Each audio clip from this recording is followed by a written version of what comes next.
Nothing sounds far-fetched to us, and our audience is very smart, and I think we feel like we've been lied to repeatedly by our government. I mean, this all comes on the heels of what the House Judiciary Committee and Select Subcommittee just last week issued about this massive government surveillance of Americans' financial data. The FBI and the Department of Homeland Security using this DSAC database to go through financial transactions. So I just find it hilarious that we're concerned about Chinese spying on Americans, and yet we are actively doing that to our own citizens, and we can't point to one instance of China actually spying on America. Like, wouldn't it be great on the floor if there was evidence presented to you guys? Well, Here's the evidence, right? But where's the evidence?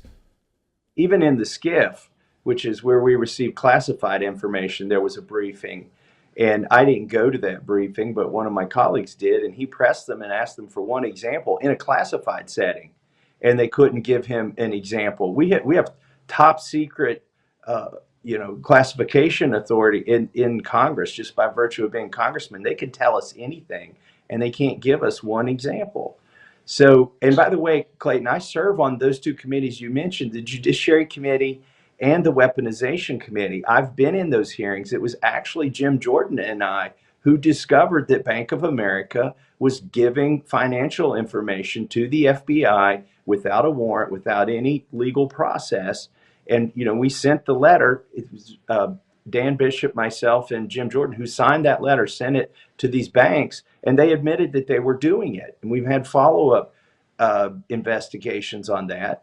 And that was another complaint we had about this bill. If the problem is you want to protect Americans' privacy and their right to their own data, we have bills for that. And they should apply to all social media platforms. For instance, Warren Davidson, who's now just joined the Weaponization Committee because he has so much knowledge about financial services. He's on the Financial Services Committee. He has a bill called the Fourth Amendment is Not for Sale Act. And we need to pass that because what our government is doing, obviously they're spying on us without a warrant, but if we block that avenue, the big loophole they have is they just go buy the data from these data brokers, Right.